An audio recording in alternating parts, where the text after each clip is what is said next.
The bay gelding beneath Jacob Calloway trembled with exhaustion, foam gathering at the edges of the bit, as he pushed the animal harder than he had ever pushed any horse in his 26 years of living. The August sun beat down mercilessly on the Texas plains in 1882, but Jacob barely felt the heat scorching his skin through his worn cotton shirt, because all he could think about was the look in Olivia Sutton's eyes 3 days ago, when he had said those cruel, terrible words that had shattered everything between them. 14 miles separated his ranch from the small homestead where she lived with her younger sister. 14 miles of hard, packed earth and scrubland that he would have crawled across on his hands and knees if that was what it took to make things right. The argument had been stupid, meaningless in the grand scheme of things, but his pride and his temper had gotten the better of him. They had been standing in the general store in Amarillo, discussing their plans for the future, when Mrs. Henderson had made some comment about Olivia's past, some veiled reference to the fact that she had come to Texas alone with her sister after their parents died, with no man to protect them. Jacob should have defended her right then and there. Instead, in a moment of cowardice that had haunted him every second since, he had remained silent. Worse than that, when Olivia had confronted him outside, asking why he had not spoken up, he had said things he did not mean. He had told her that maybe Mrs. Henderson had a point, that people talked, that he had his reputation to consider. The moment the words left his mouth, he had wanted to swallow them back down. Olivia's face had gone pale, then flushed with hurt and anger. She had looked at him as though she were seeing him for the first time and finding him wanting. Then she had turned and walked away, climbed into her small wagon, and driven out of town without looking back. Jacob had stood there like a fool, watching her go, his pride keeping his feet rooted to the spot even as his heart screamed at him to run after her. For 3 days, he had tortured himself. He had paced the length of his ranch house until he wore a path in the floorboards. He had tried to work, tried to throw himself into the endless tasks that came with running a cattle operation, but everything reminded him of Olivia. The way the morning light came through the kitchen window was the same color as her hair. The sound of the wind through the cottonwood trees made him think of her laugh. Even the smell of coffee brewing brought back memories of the mornings they had shared, sitting on her small porch and talking about everything and nothing while the sun came up over the horizon. His foreman, an older man named Dutch who had worked cattle drives from Texas to Kansas and back again, had finally told him to stop being a damned fool and go make things right. Jacob had tried to explain that it was not that simple, that he had said unforgivable things, but Dutch had just shaken his head and said that the only unforgivable thing would be letting her think he meant them. So Jacob had saddled his best horse before dawn this morning and set out, his heart pounding harder than the horse's hooves against the dry earth. The sun was high overhead when he finally saw the outline of the Sutton homestead rising from the plains. It was a modest place, just a small house and a barn, with a vegetable garden that Olivia tended with fierce determination, and a few chickens scratching in the yard. But to Jacob, it was the most beautiful sight in the world because it meant he was close to her, close to the chance to make things right. He slowed his horse as he approached, not wanting to come thundering up like some kind of lunatic. His mouth was dry, his hands were shaking, and he realized that he was more terrified now than he had been the time a longhorn bull had charged him in an open field. He could face down angry cattle. He could deal with rustlers and harsh winters and all the other challenges that came with ranching in West Texas. But the thought of Olivia refusing to even listen to him made his stomach twist into knots. As he dismounted, the front door of the house opened. For a moment, Jacob's heart leaped, thinking it was Olivia, but instead her younger sister Clara appeared. Clara was 19, with the same dark blonde hair as Olivia, but without the golden highlights that came from hours spent in the sun. She looked at Jacob with an expression that was equal parts sympathy and disapproval. "Mr. Calloway," she said, her voice carefully neutral. "Miss Clara," Jacob replied, pulling off his hat and holding it in both hands. "Is your sister here? I need to speak with her." Clara crossed her arms over her chest. "She does not want to see you." "I know," Jacob said, and his voice cracked slightly on the words. "I know I do not deserve her time, and I know I said things that hurt her. But I rode 14 miles to say 2 words to her, and I would be grateful if you would at least tell her I am here." Clara studied him for a long moment, her eyes sharp and assessing. Finally, she said, "What 2 words?" "Forgive me," Jacob said simply. "That is all I came to say, forgive me." Something shifted in Clara's expression. She uncrossed her arms and glanced back over her shoulder toward the house. "She has been crying for 3 days," she said quietly, and each word was like a knife to Jacob's gut. "I have never seen my sister cry like that. She is the strongest person I know. When our parents died, when we had to leave everything behind and come out here with almost nothing, she never cried. But you made her cry." "I know," Jacob said, and he could barely get the words out past the lump in his throat. "And I will spend the rest of my life making up for that if she will let me. I do not expect her to forgive me right away. I do not expect her to forgive me at all. But I need her to know that I did not mean what I said, that I was a coward and a fool, and that losing her is the worst thing that has ever happened to me." Clara looked at him for another long moment, then sighed. "Wait here," she said, and disappeared back into the house. Jacob stood in the yard, his hat crushed between his hands, the sun beating down on his head. His horse had wandered over to the water trough and was drinking deeply. Jacob envied the animal's ability to focus on simple needs. His own needs were anything but simple right now. Minutes passed that felt like hours. Jacob started to worry that Olivia had refused to come out, that she had told Clara to send him away. He was trying to decide whether he should leave or camp out in the yard until she agreed to speak with him when the door opened again. This time, it was Olivia. She stood in the doorway, backlit by the dimness of the house interior, and for a moment, Jacob could not breathe. She was wearing a simple dress, pale blue cotton that brought out the color of her eyes, and her hair was pulled back in a loose braid. She looked tired, with shadows under her eyes that had not been there 3 days ago, and the sight of them made Jacob hate himself even more. "Olivia," he said, and her name came out as barely more than a whisper. She stepped out onto the porch but did not come any closer. Her arms were wrapped around herself as though she were trying to hold herself together, and she would not quite meet his eyes.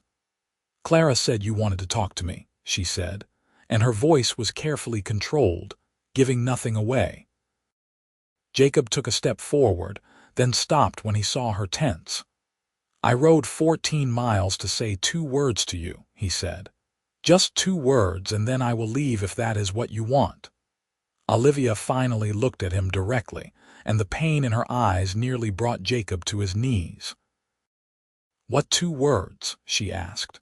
"Forgive me," Jacob said, and he meant every letter of those 2 words with every fiber of his being. "Forgive me, Olivia, I was wrong.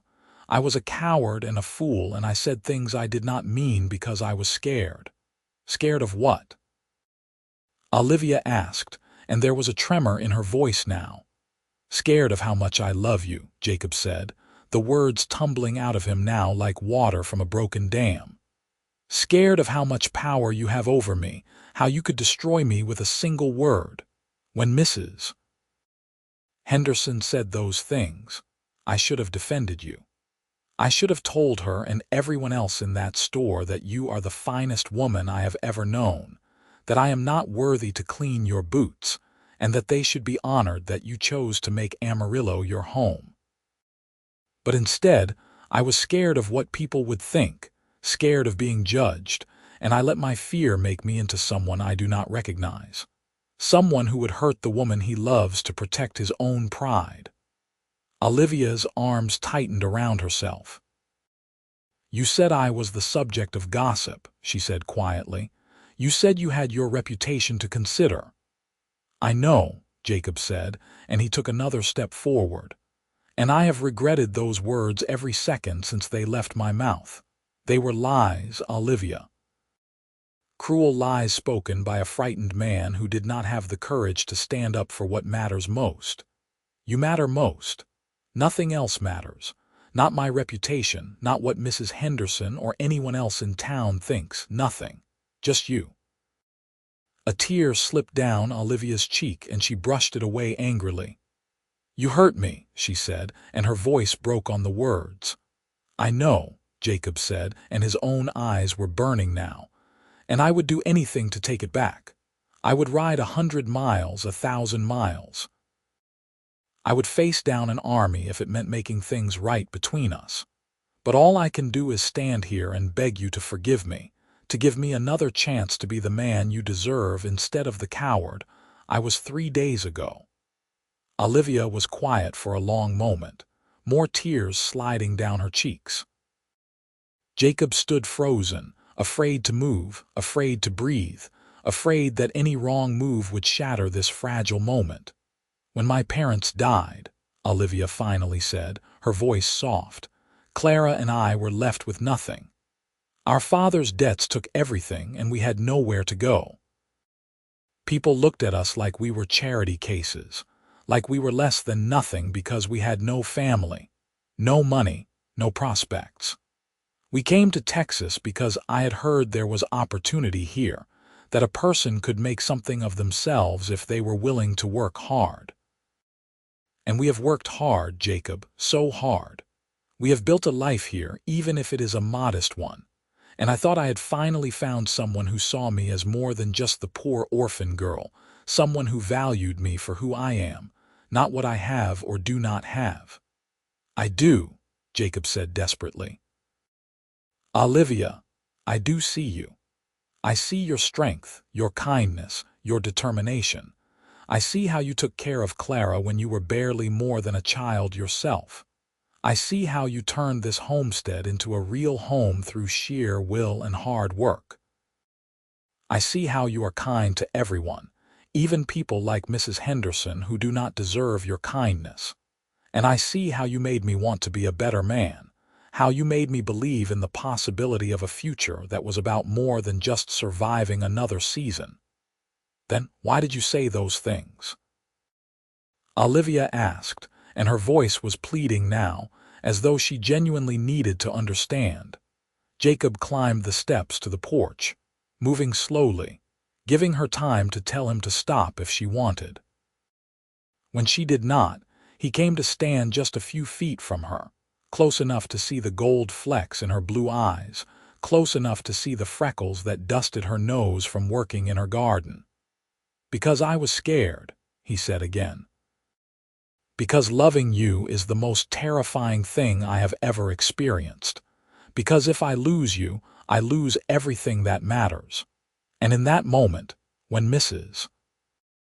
Henderson was talking, I could see the judgment in her eyes, and I was scared that if people talked enough, if they made your life difficult enough, you might decide it was not worth it. You might decide that I was not worth it. So instead of fighting for you, I tried to protect myself. I thought if I could create some distance, if I could pretend that I cared about my reputation more than I cared about you, maybe it would hurt less when you left. But I was wrong. It hurts more than I could have ever imagined, and I do not want to spend another minute without you knowing that you are everything to me." Olivia was crying openly now, and Jacob reached out hesitantly, giving her the chance to pull away. When she did not, he gently wiped the tears from her cheeks with his thumbs. "I love you, Olivia Sutton," he said. "I love you more than I have ever loved anything or anyone, and I am so sorry I hurt you. I am sorry I let you down. I am sorry I was not the man you needed me to be. But if you will give me another chance, I swear I will spend every day proving to you that you made the right choice. I will defend you to anyone and everyone. I will make sure the whole world knows that I am the luckiest man alive because you chose me." Olivia looked up at him, her eyes searching his face as though trying to determine if he was telling the truth. Jacob let her look, holding nothing back, letting her see everything he was feeling. "I do not know if I can trust you again," she finally said, but her voice was softer now, less guarded. "I know," Jacob said, "and I do not expect you to trust me right away. I know I have to earn that back, but I am asking you to let me try. Please, Olivia, let me try." She was quiet for a long moment, and Jacob held his breath. Then, slowly, she reached up and placed her hand over his, where it still rested against her cheek. "I love you too," she whispered. "Even though you hurt me, even though I have been angry and heartbroken, I still love you. And that makes it hurt even more." "I know," Jacob said, and he leaned forward, resting his forehead against hers. "And I am so sorry. I will spend the rest of my life being sorry, and I will spend the rest of my life making it up to you." They stood like that for a long time, foreheads pressed together, breathing the same air. Jacob could feel the tension slowly draining from Olivia's body, could feel her starting to relax against him. "You rode 14 miles just to say forgive me?" she finally asked, and there was the faintest hint of a smile in her voice. "I would have ridden 1,000, Jacob said. 14 miles is nothing, not for you." Olivia pulled back slightly so she could look at him. "Your horse looks half dead," she said, and now there was definitely a smile tugging at the corners of her mouth. "He will live," Jacob said. "Unlike me if you send me away." "Always so dramatic," Olivia said, but the smile was growing now, and Jacob felt a surge of hope so powerful it made him dizzy. "Only when it comes to you," he said. Olivia shook her head, but she was smiling now, really smiling, and it was the most beautiful thing Jacob had ever seen. "You are a fool, Jacob Calloway," she said. "I know," Jacob agreed, "but I am your fool if you will have me." She looked at him for another moment, then sighed. "I want to stay angry at you," she said. "I want to make you suffer the way you made me suffer." "I understand," Jacob said, even though the words sent a spike of fear through him. "But I cannot," Olivia continued, "because life is too short and love is too precious, and I do not want to waste any more time being apart from you when we could be together." The relief that flooded through Jacob was so intense that his knees nearly buckled. "Does that mean you forgive me?" he asked, hardly daring to hope. "It means I am going to try," Olivia said. "It means I am willing to let you prove that you meant what you said, that you are the man I thought you were before all of this happened." "I will," Jacob promised. "I swear to you, Olivia, I will be that man. I will be better than that man." "You had better be," Olivia said, but her tone was light now, teasing. "Because if you ever make me cry like that again, Clara will probably shoot you." From inside the house, Clara's voice rang out. "She is right about that." Despite everything, despite the tension and the fear and the pain of the last 3 days, both Jacob and Olivia laughed. It was a shaky, emotional laugh, but it was real, and it felt like the first step toward healing the rift between them. Jacob pulled Olivia into his arms, and she came willingly, burying her face against his chest. He held her tightly, breathing in the scent of her hair, feeling the solid warmth of her body against his, and silently vowed that he would never take her for granted again, would never let fear or pride come between them again. "Stay for supper," Olivia said, her voice muffled against his shirt. "You and your poor horse both need to rest before you ride back." "I would like that," Jacob said. "Thank you." Olivia pulled back and looked up at him. And tomorrow you are taking me into town and you are going to make it very clear to Mrs. Henderson and everyone else that I am the woman you love and that anyone who has a problem with that can take it up with you." "Gladly," Jacob said, and he meant it. The thought of standing up in front of the whole town and declaring his love for Olivia no longer scared him. In fact, he was looking forward to it. They went inside, where Clara was pretending she had not been listening to every word, and Olivia started preparing supper while Jacob tended to his exhausted horse. As he brushed down the gelding and made sure the animal had plenty of water and feed, Jacob felt lighter than he had in days. He had ridden 14 miles to say 2 words, and those 2 words had changed everything. Later, as they sat around the small table eating stew and fresh bread, Jacob looked across at Olivia and saw her smiling at him, really smiling, without reservation or guardedness. Clara was teasing them both about being ridiculous, but there was warmth in her voice, and Jacob knew that he had been forgiven by both sisters. As the sun set and painted the sky in shades of orange and pink, Jacob sat on the porch with Olivia, their hands clasped together, and talked about the future. They talked about the ranch, about Olivia's garden, about the possibility of combining their 2 properties into one. They talked about getting married, about building a life together, about all the dreams they had put on hold during the 3 days they had been apart. "I want to do this right," Jacob said as the stars began to appear overhead. "I want to court you properly, the way I should have from the beginning. I want everyone to know that you are the most important person in my world." "You do not have to prove anything to anyone," Olivia said softly. "You just have to prove it to me."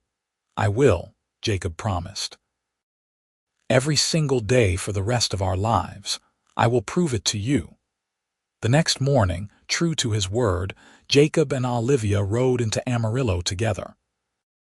It was Saturday, which meant the town would be busy with people coming in from the surrounding ranches and homesteads to do their weekly shopping and catch up on gossip. Jacob had dressed in his best clothes, and Olivia wore a dress that Clara had helped her alter from one that had belonged to their mother, a deep green that made her eyes look like the prairie after a rainstorm.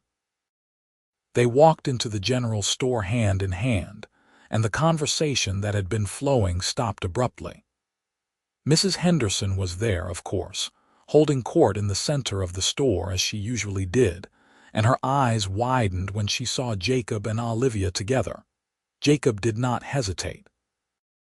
He walked right up to Mrs. Henderson, Olivia's hand still firmly clasped in his, and said in a voice loud enough for everyone in the store to hear, "Mrs. Henderson, I believe I owe you an apology. The other day, when you made certain remarks about Miss Sutton, I remained silent. That was wrong of me. I should have told you then what I am telling you now.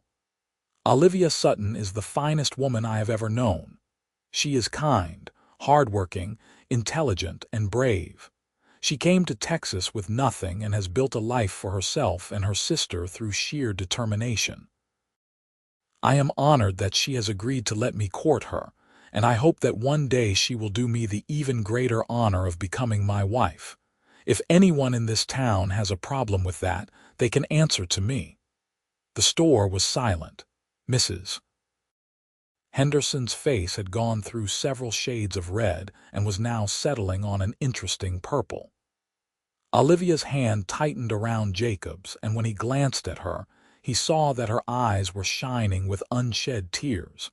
But these were happy tears, tears of relief and joy.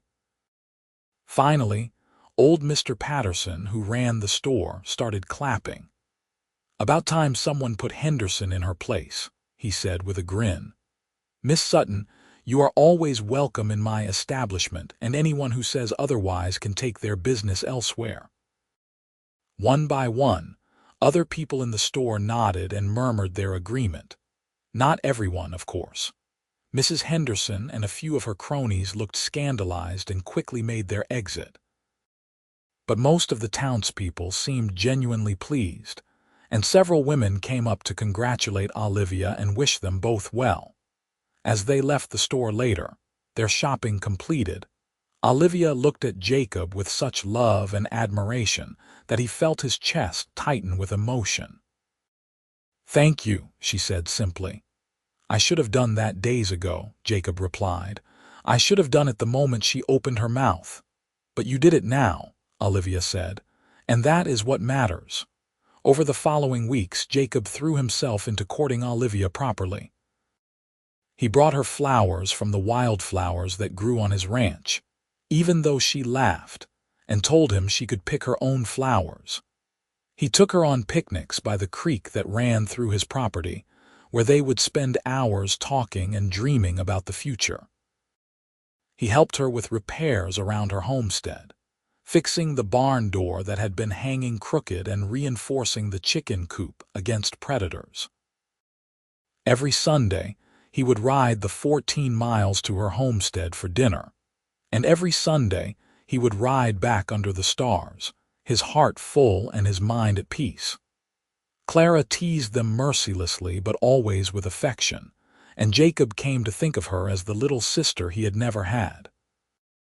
In September, when the worst of the summer heat had broken and the evenings were cool enough to be pleasant, Jacob asked Olivia to marry him.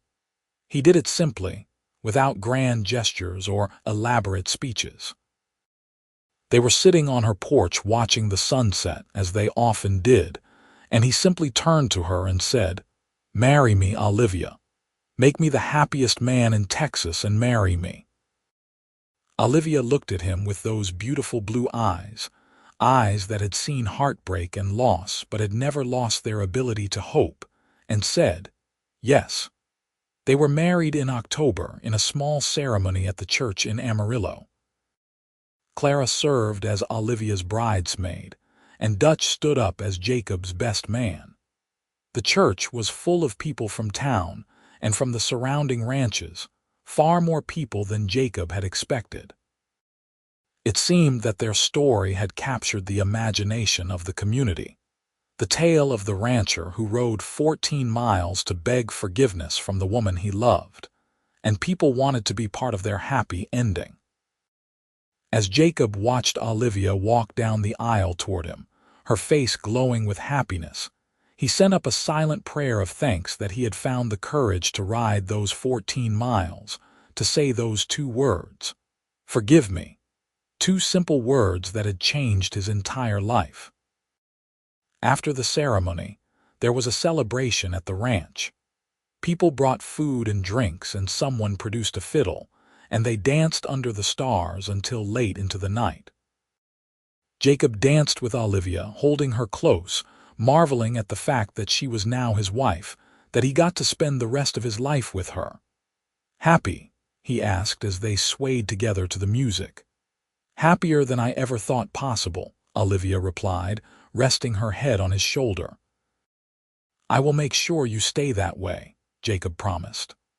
"I know you will," Olivia said, and the trust in her voice was the greatest gift Jacob had ever received. As the months turned into years, Jacob kept his promise. He woke up every morning grateful for another day with Olivia by his side. They combined their properties, turning the homestead where Olivia and Clara had lived into a space for hired hands, while Olivia moved into the ranch house with Jacob. Clara stayed on as well, helping to manage the household and eventually meeting a young farmer from a neighboring county who courted her with the same determination that Jacob had shown in winning back Olivia. The ranch prospered under their combined efforts. Olivia proved to have a sharp head for business, and she took over managing the books and dealing with the cattle buyers while Jacob handled the day-to-day operations. They made a good team, complementing each other's strengths and supporting each other through the inevitable challenges that came with ranching. In the spring of 1884, Olivia told Jacob that she was expecting their first child. Jacob was overcome with joy and not a small amount of terror. He became incredibly protective, wanting to wrap Olivia in cotton and keep her from doing anything that might put her or the baby at risk. Olivia found his concern both touching and exasperating, and she had to constantly remind him that pregnancy was not an illness, and that women had been having babies since the beginning of time. Their son was born in December of 1884, a healthy boy with dark hair and his mother's blue eyes. They named him Daniel, after Olivia's father, and Jacob fell in love all over again the moment he held his son for the first time. He looked down at the tiny, perfect creature in his arms and felt a surge of fierce protectiveness and overwhelming love. "Thank you," he said to Olivia, who was exhausted but smiling. "Thank you for giving me everything." "Thank you for riding those 14 miles," Olivia replied softly. "Thank you for not giving up on us." As Daniel grew, he proved to be a curious, energetic child who loved the ranch and everything about it.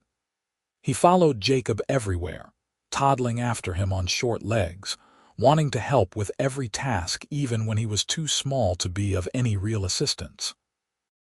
Jacob was endlessly patient with him, teaching him about the animals and the land, passing on the knowledge that had been passed down to him. In 1886, their second child was born, a daughter they named Rose. She had Olivia's blonde hair and Jacob's brown eyes, and she was as sweet-tempered as her brother was rambunctious. Jacob discovered that having a daughter was entirely different from having a son, and he quickly became wrapped around her little finger. Clara married her farmer, Thomas, in the summer of 1887, and while Jacob was sad to see her leave the ranch, he was happy that she had found someone who loved her the way he loved Olivia. The wedding was held at the ranch, and it was a joyous occasion filled with laughter and music and hope for the future. Life was not always easy. There were droughts that tested their resources, harsh winters that took a toll on the cattle, and illnesses that swept through the community and kept everyone on edge. But through it all, Jacob and Olivia faced each challenge together, their love growing deeper and stronger with each passing year. In 1889, they had another son, whom they named Samuel. He was the quietest of their children, thoughtful and observant, preferring books to cattle but still loving the ranch in his own way. Jacob made sure that Samuel knew he did not have to follow in his father's footsteps if he did not want to, that he could forge his own path in life. Olivia supported this as well, having always valued education and learning. As the years passed, Jacob often thought back to that day in 1882 when he had ridden 14 miles to say 2 words. "Forgive me." Such simple words, but they had contained everything he felt, every regret and hope and desperate need. And Olivia had given him the greatest gift possible by accepting those words, by giving him another chance, by choosing to believe in him even when he had let her down. He had kept his promise to her. Every single day, he proved his love through his actions, his words, his unwavering support and devotion. He never again let fear or pride come between them. When they disagreed, which they sometimes did because they were both strong-willed people, they talked through it, listening to each other and finding common ground. He defended her to anyone who dared to speak ill of her, though as the years went by, there were fewer and fewer such people. Olivia had won over even her harshest critics through her kindness, her work in the community, and her obvious dedication to her family. In 1893, when Jacob was 37 and Olivia was 34, they welcomed their fourth and final child, another daughter they named Grace. By this time, Daniel was 8 and already showing signs of being an excellent rancher like his father. Rose was 7 and spent hours helping her mother in the garden and learning to sew and cook. Samuel was 4 and had already taught himself to read by studying the few books they had in the house. The ranch had grown significantly over the years. What had started as a modest operation was now one of the larger ranches in the area, employing several hands and running hundreds of head of cattle. But despite their success, Jacob and Olivia never forgot where they had come from, never forgot the struggles they had faced. They were known for their generosity to those in need, often hiring men who had fallen on hard times and giving them a chance to get back on their feet. One evening in the fall of 1895, after the children had been put to bed and the house was quiet, Jacob and Olivia sat together on the porch of their ranch house, the same way they had sat on the porch of her old homestead all those years ago. The air was crisp, with a hint of the winter to come, and the stars were brilliant overhead. "Do you ever think about that day?" Olivia asked, and Jacob did not need to ask which day she meant. "Every time I look at you," he admitted. "I think about how close I came to losing everything because of my own foolishness." Olivia reached over and took his hand. "But you did not lose it," she said. "You found the courage to come back, to admit you were wrong. That takes strength, Jacob." "I was terrified," Jacob confessed.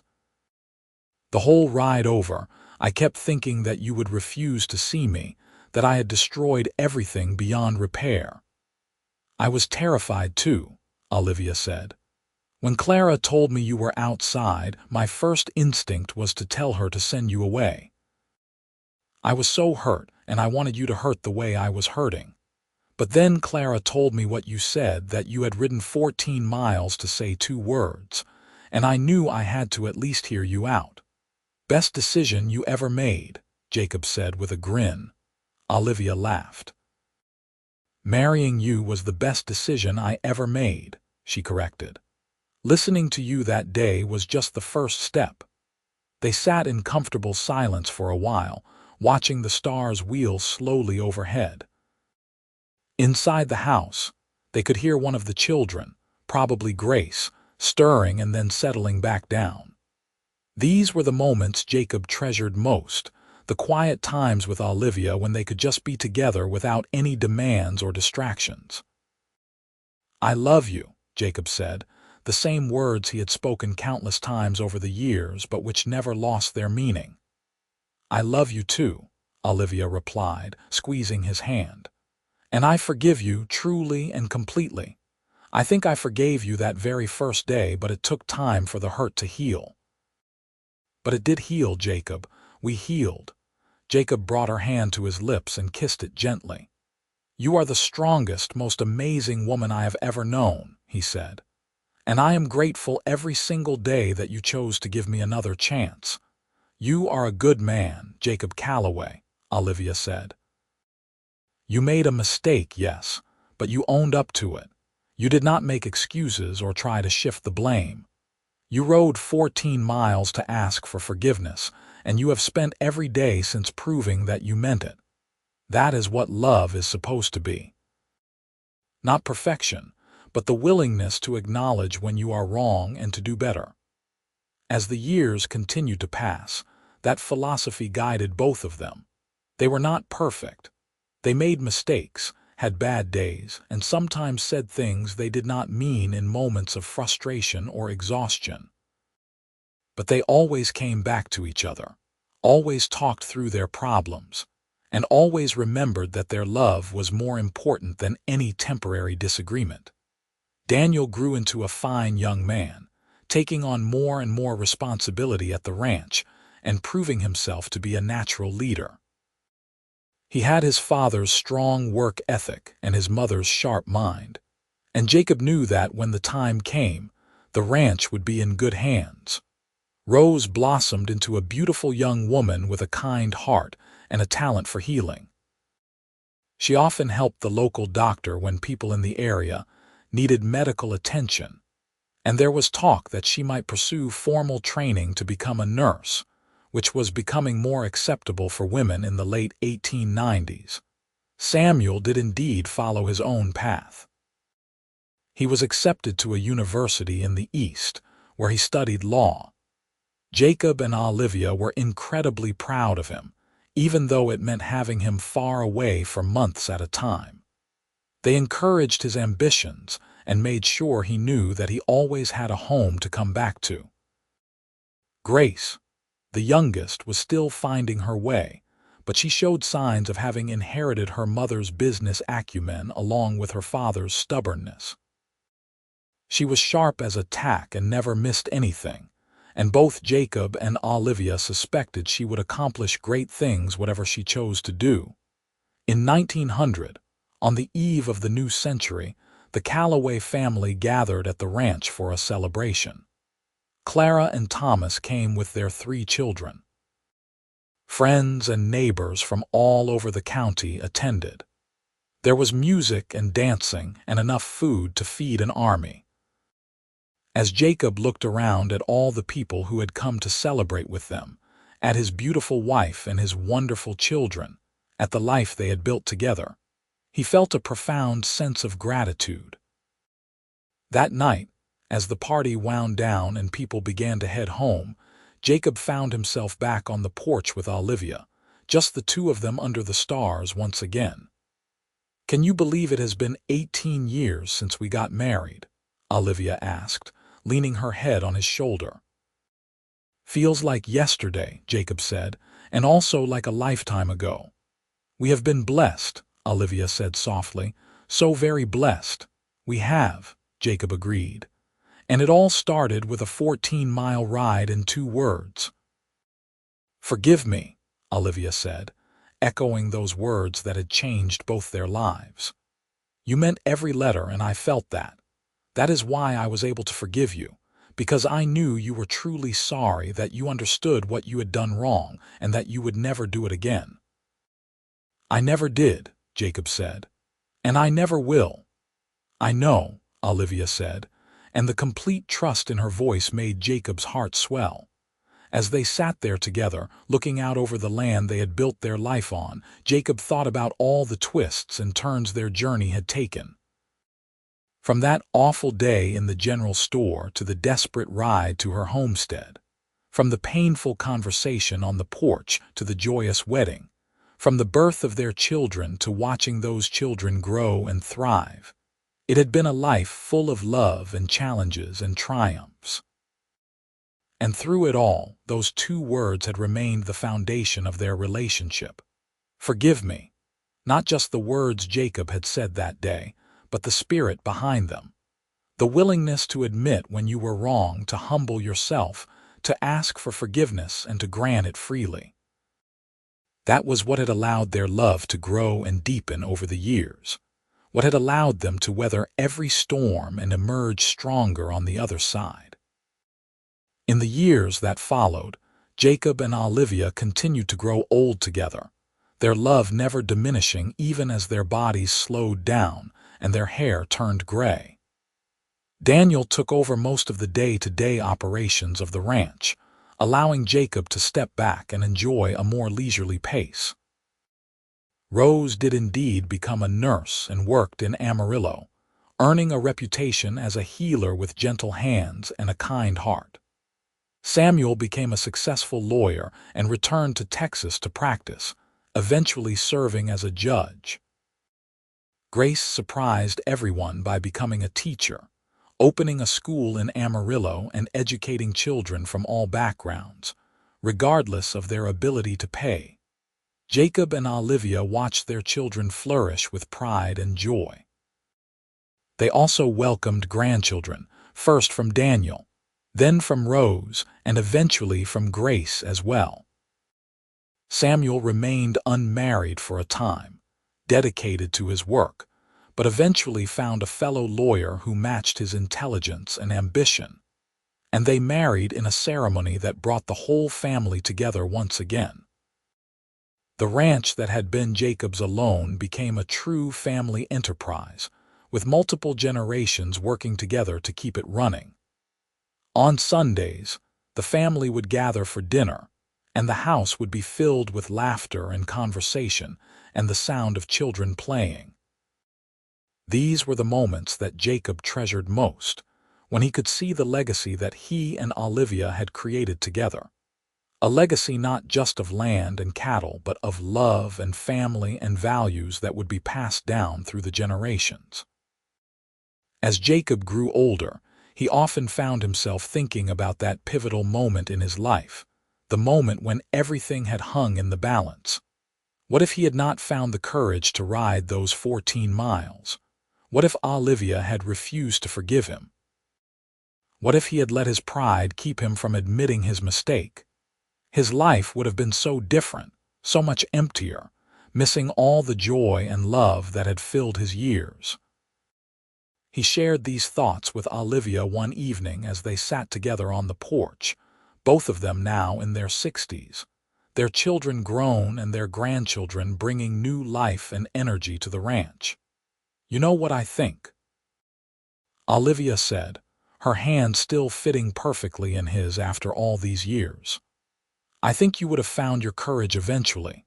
Maybe not that day, maybe not that week, but you would have come to me, because the love we have is not the kind of love that gives up easily."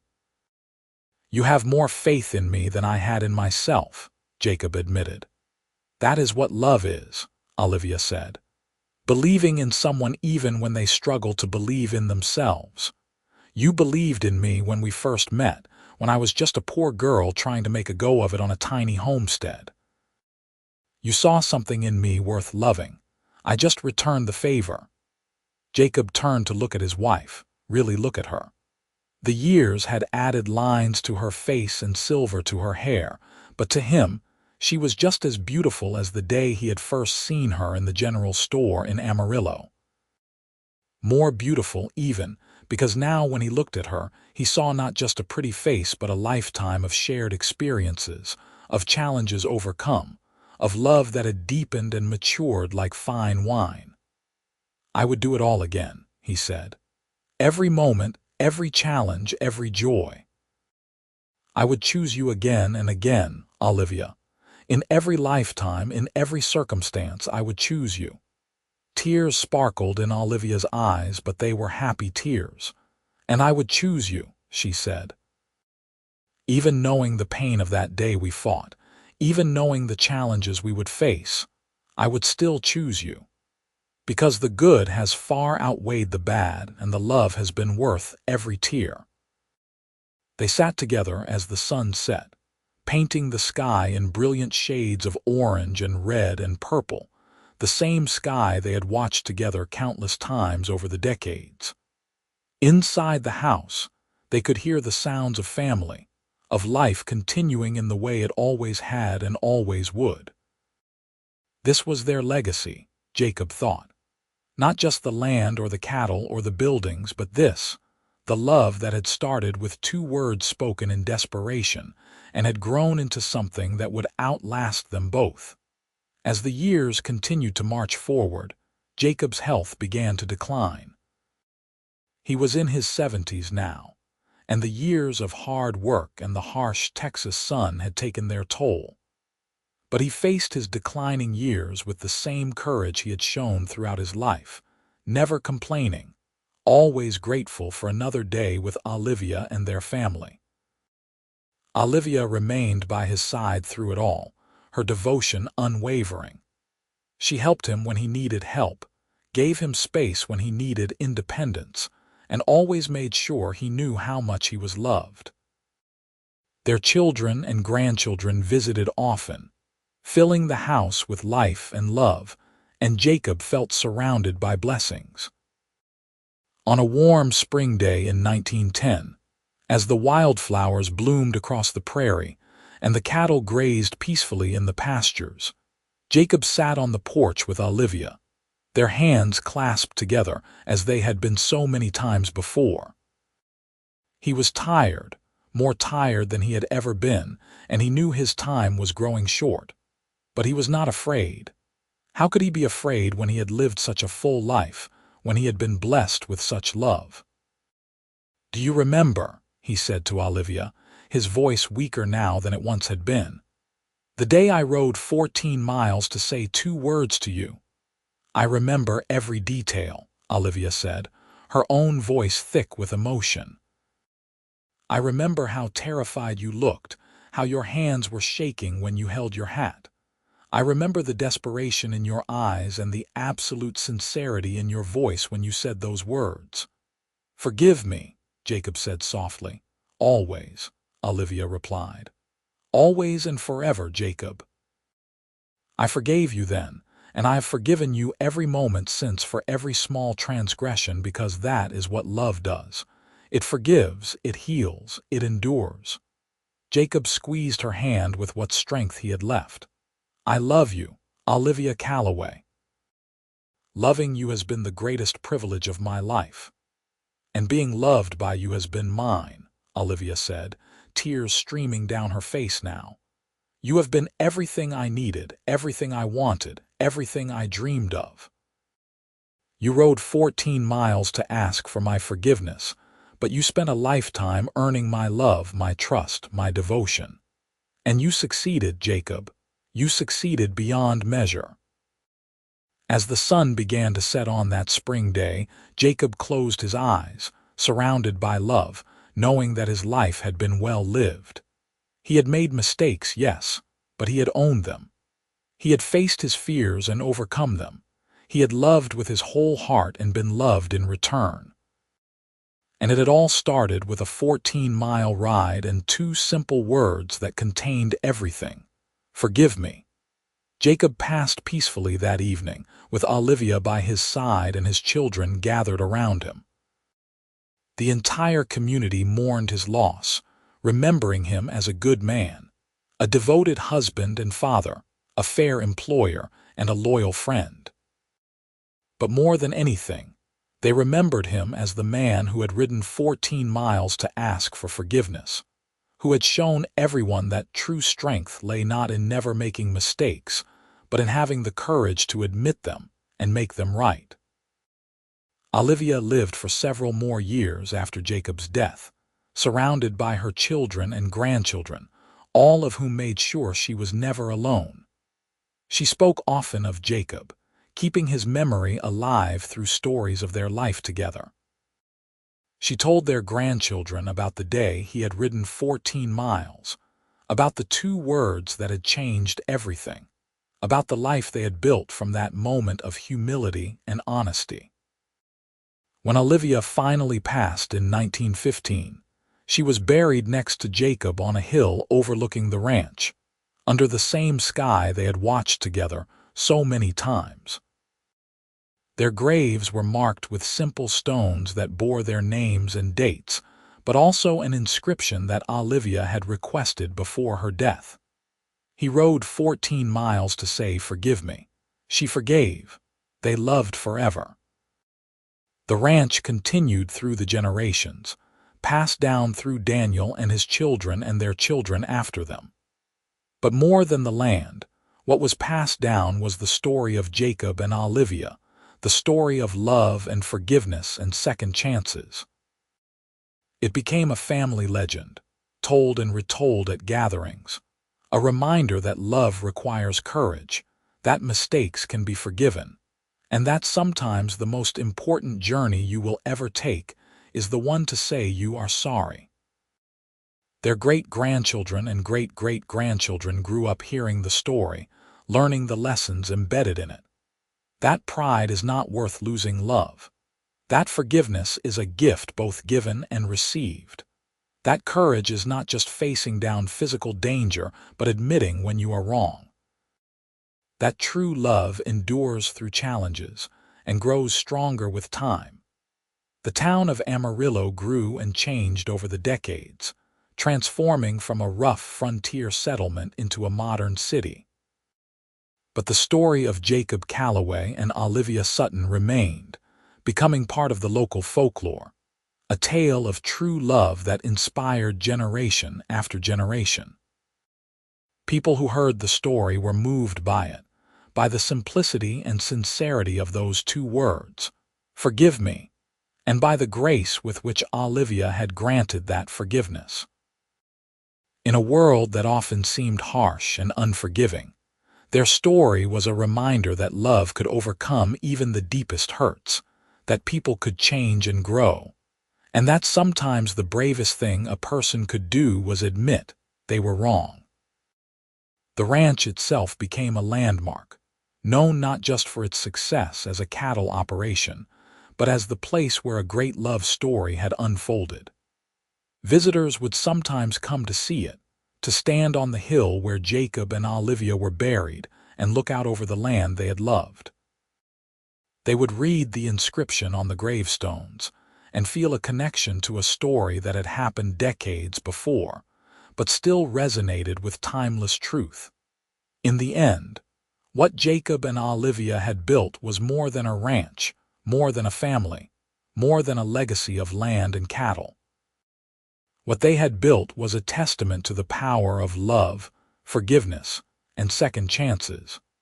They had shown that mistakes did not have to define a person, that courage came in many forms, and that the most important words a person could speak were often the simplest. Forgive me.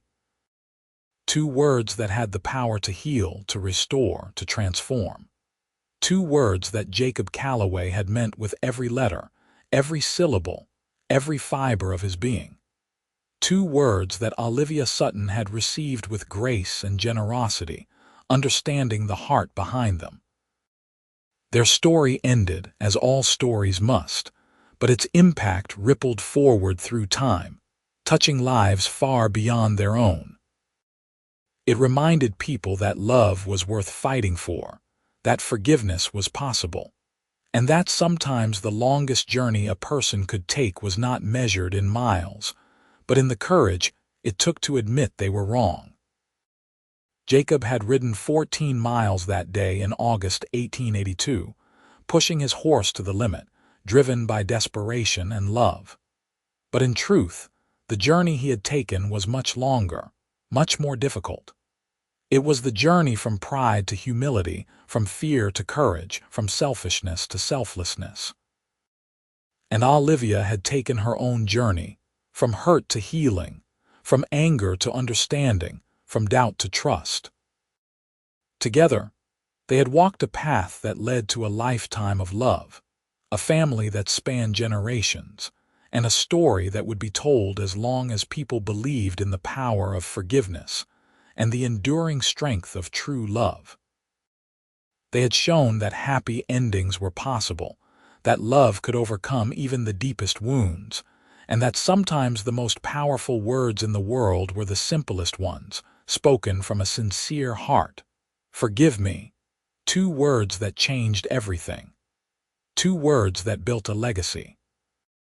Two words that proved that love, real love, always finds a way, and in the end, that was all that mattered. Not the miles ridden or the years passed, or the challenges faced, but the love that endured through it all, as constant and eternal as the Texas sky above the ranch where Jacob and Olivia had built their life together. Their love story became a beacon of hope for anyone who had ever made a mistake, ever needed forgiveness, ever wondered if broken things could be mended. The answer, their lives proved, was yes, always yes. Because love, true love, had the power to heal anything, to overcome any obstacle, to bridge any distance, even 14 miles, even the distance between hurt and healing, even the chasm between two hearts that had been torn apart. Love found a way, and forgiveness built the bridge, and two simple words carried them both across to the other side, to a future bright with promise and full of joy. Forgive me. The rancher rode 14 miles to say those words. The woman he loved heard them, truly heard them, and opened her heart once more.